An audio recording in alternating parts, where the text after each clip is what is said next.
Hello viewers, good evening everyone. আজকে আমি সন্ধ্যেবেলা তোমাদের একটি ডিনারে একটা খুব সুন্দর একটা ডিশ নিয়ে চলে এসেছি। আশা করছি শীতকালে এই রেসিপিটা সবাইকারই ভালো লাগবে। তো এখানে আমি পনির নিয়ে নিয়েছি, ঠিক এরকম বড় সাইজের কিউব করে কেটে নিয়েছি। আচ্ছা, কড়াতে আমি তেল দিয়ে দিয়েছি। তেলটা দিয়ে দিয়েছি সামান্য, জাস্ট পনিরগুলোকে হালকা আমি ফ্রাই করে নেব। পনির কিন্তু খুব বেশি আমি ভাজবো না।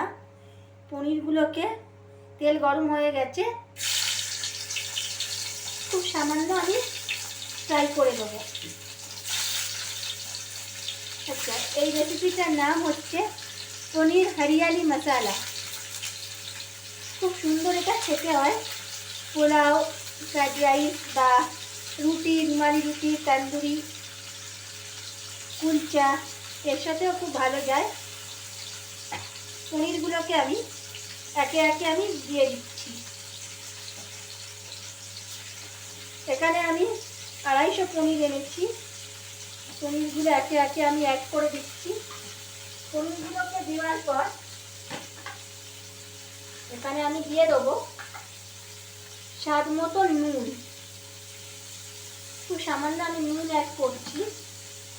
এবার পনিরগুলোকে সামান্য, কিন্তু দেখতেই পাচ্ছেন একটু ব্রাউন করে, হালকা একদম ব্রাউন হবে, আমি তুলে নেব।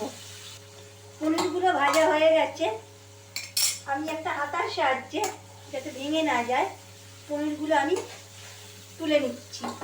পনিরগুলো কিন্তু খুব ব্রাউন করে ভাজার দরকার নেই, যাতে ভেঙে না যায় বা যাতে খুব ব্রাউন না হয়। পনিরগুলোকে আমি তুলে রাখছি। এবার কড়ার মধ্যে আমি এখানে তেল দিয়ে দিচ্ছি। যেহেতু এই রান্নাটা সাদা তেলে করব, আমি এখানে আরও 2 টেবিল স্পুন তেল আমি এখানে ঢেলে দিলাম। এবার এই তেলের মধ্যে আমি কিছু গোটা মশলা অ্যাড করছি। তেলটা যতক্ষণ আমার গরম হচ্ছে, তেলের মধ্যে আমি এখানে দিয়ে দিচ্ছি গোটা জিরে বা সাজিরে। এরপরে আমি এখানে দিয়ে দেব গোটা শুকনো লঙ্কা। আচ্ছা, ফোড়নটা ভালোভাবে একটু নেড়ে নিতে হবে, যাতে ফোড়নের একটা সুন্দর স্মেল আসবে। তারপরে আমি বাদবাকি বাটা মশলাগুলো দিয়ে দেবো। তো দিয়ে দিচ্ছি 2টো তেজপাতা।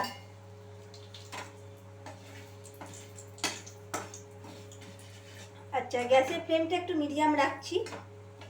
এবারে আমি একে একে এখানে আমি অ্যাড করছি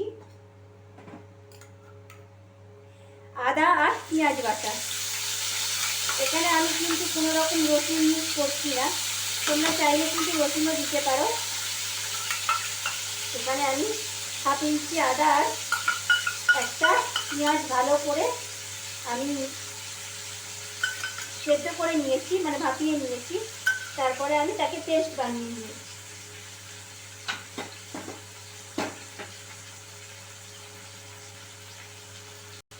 আচ্ছা, এই মশলাটা দিয়ে আমি ভালো করে একটু ফ্রাই করে নেবো, যাতে আদা আর পেঁয়াজের একটা যে কাঁচা গন্ধ থাকে, সেই গন্ধটা চলে যায়। গ্যাসের ফ্লেমটা আমি মিডিয়াম রেখেছি, হাই করলে কিন্তু মশলাটা ধরে যাওয়ার চান্স থাকে।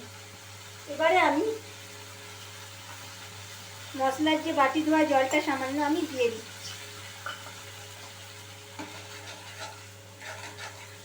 এতে করে কি হয়, মশলাটা কিন্তু পুড়ে যায় না।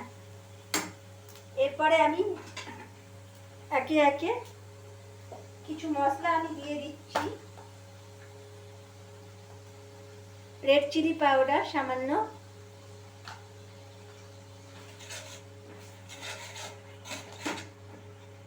এখানে রেড চিলি পাউডারটা যারা পছন্দ করেন না বা যারা গুঁড়ো লঙ্কা ইউজ করেন না, তারা এটাকে স্কিপ করতে পারেন।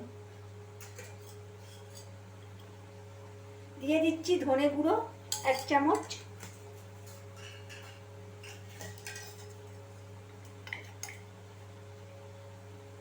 জিরে গুঁড়ো খুব সামান্য,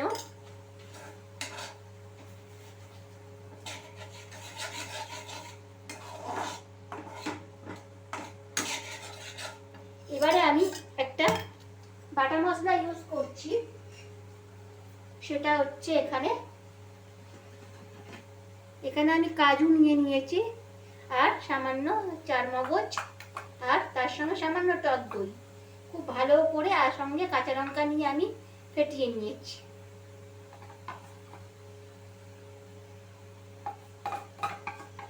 যেহেতু হরিয়ালি, তো প্রথমে এই মিশ্রণটা আমি দিয়ে নিচ্ছি, তারপরে বাকি মিশ্রণটা দেব। এই মিশ্রণটা দিয়ে খুব ভালোভাবে আমি আরও কিছুক্ষণ মিশিয়ে নিচ্ছি।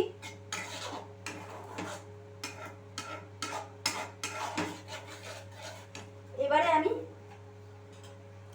মশলার যে বাটি ধোয়া জলটা আমি এখানে দিয়ে দিলাম, যাতে করে কি হয় মশলাটা পুড়ে যায় না, আর যে মশলাগুলো আছে সেগুলো পুরোটা ইউজ হয়ে যায়। এবারে আমি রান্নায় আবারও কিছু গুঁড়ো মশলা আমি এখানে অ্যাড করে দিচ্ছি। এখানে আমি অ্যাড করছি সামান্য কিচেন কিং মশলা, মানে রেস্টুরেন্ট ম্যাজিক। এই মশলাটা দিলে কিন্তু, যদিও এটা আমার কেনা মশলা, রান্নায় একটা দারুণ ফ্লেভার আসে। এই মশলাটা আমি এখানে অ্যাড করছি। এরপরে আমি পনিরগুলো এখানে আমি দিয়ে দিচ্ছি। পনিরগুলো দিয়ে আমি আবারও খুব সুন্দর করে আমি মিশিয়ে নিচ্ছি। এবারে মেন যে উপকরণ সেটা আমার দিতে হবে। আচ্ছা, এখানে মশলাটা সুন্দর করে মেশানো হয়ে গেছে। এখানে আমি হরিয়ালির যে মেন ইনগ্রিডিয়েন্টস, ধনে পাতাটা আমি কাঁচা লঙ্কা মানে খুব সামান্যই দিয়েছি, একটা পেস্ট বানিয়ে নিয়েছি। ধনে পাতাটা আমি ওপর থেকে স্প্রেড করে দিচ্ছি। যেহেতু এটা হরিয়ালি, তো ধনে পাতাটা খুব ভালো করে আমি পেস্ট করে নিয়েছি।